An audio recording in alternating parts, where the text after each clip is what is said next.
मध्य रेल्वेच्या वतीने शनिवारी 13 डिसेंबर रोजी रेल्वे बोर्डाच्या सूचनेनुसार माथेरान स्थानक महोत्सव साजरा करण्यात आला। या महोत्सवाच्या माध्यमातून 118 वर्षाचा गौरवशाली वारसा पूर्ण करणाऱ्या माथेरान लाईट रेल्वेचा समृद्ध इतिहास सादर करण्यात आला। या निमित्ताने माथेरान स्थानक परिसरात भव्य प्रदर्शन भरवण्यात आले होते। या प्रदर्शनात वैभवशाली वारशांशी संबंधित माहिती व वस्तूंचा समावेश होता। भौतिक तसेच आभासी माध्यमांद्वारे सादर करण्यात आलेल्या या प्रदर्शनामुळे पाहुण्यांना माथेरान लाईट रेल्वेचा इतिहास आणि परंपरेची सखोल माहिती मिळाली। या प्रदर्शनामध्ये स्टीम लोको 794 बी, 4 चाकी bogie flat rail wagon, Darjeeling Himalaya railway अर्थात नॅरो गेज रेल्वेसाठी विशेष वापरली जाणारी बोगी तसेच माथेरान लाईट रेल्वे बोगी यांसह मूळ वारसांसंबंधित सध्या अस्तित्वात असलेल्या रोलिंग स्टॉक वस्तूंचे प्रदर्शन करण्यात आले।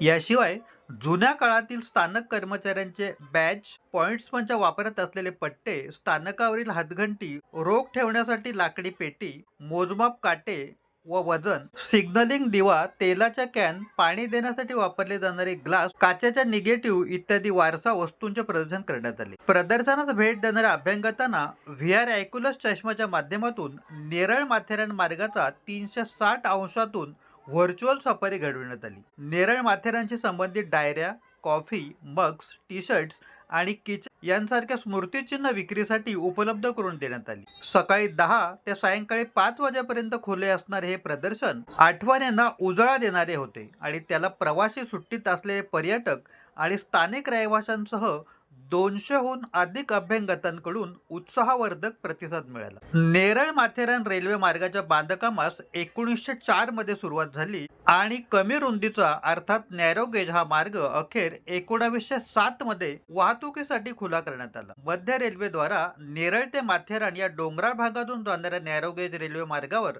रेल्वे सेवा चालवली जाते।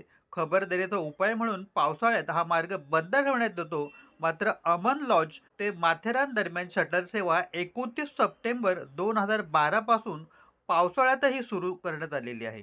सध्या मध्य रेल्वेकडून नेरळ माथेरान नेरळ दरम्यान दररोज 4 गाड्या चालवण्यात येतात। तसेच अमन लॉज माथेरान अमन लॉज दरम्यान एकूण 16 सेवा चालवल्या जातात। यापैकी 12 सेवा दररोज चालतात, तर अधिकच्या 4 विशेष सेवा शनिवार व रविवारी सुट्टीच्या दिवशी चालवल्या जातात। प्रवाशांना सुरक्षित व आरामदायी प्रवास सुनिश्चित करण्यासाठी तसेच नेरळ माथेरान नॅरो गेज मार्गावरील सेवांसाठी मध्य रेल्वेने या विषयावर अनेक पायाभूत सुविधांची कामे हाती घेतलेली आहेत। नोव्हेंबर 2025 मध्ये नेरळ माथेरान आणि अमन लॉज माथेरान मार्गावर एकूण 38,164 प्रवाशांनी प्रवास केला असून त्यातून मध्य रेल्वेला 29.18 लाख उत्पन्न मिळाले।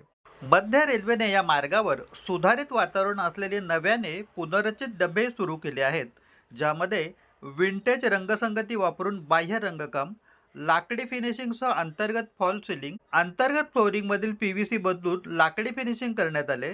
नवीन तपकिरी रंगाच्या रेक्सिन लेटर आसन व्यवस्था, प्रथम श्रेणीच्या डब्यात सामान ठेवण्यासाठी रॅकची सुविधा, लाकडी फिनिश असलेले आतील पॅनल्स। मध्य रेल्वेकरता हे ठिकाण केवळ एक प्रमुख पर्यटन स्थळ म्हणूनच नाही, तर टॉय ट्रेनमधून प्रवास करताना निसर्गाच्या अगदी जवळून पाहण्याचा थरार आणि अविस्मरणीय अनुभव देणारी स्थान म्हणूनही लोकप्रिय ठरत आहे।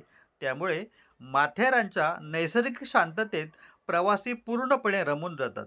या पर्यटकांचा एकूण प्रवासानुभव अधिक समृद्ध होणार असून पर्यटनाला चालना मिळून स्थानिक अर्थव्यवस्थेला मोठे योगदान मिळेल, तसेच रोजगाराच्या संधीही निर्माण होतील। अल्पावधीतच लोकप्रिय झालेला भारताचा बुलंद आवाज आपला Bharat channel subscribe, share, like आणि कमेंट्स करायला विसरू नका।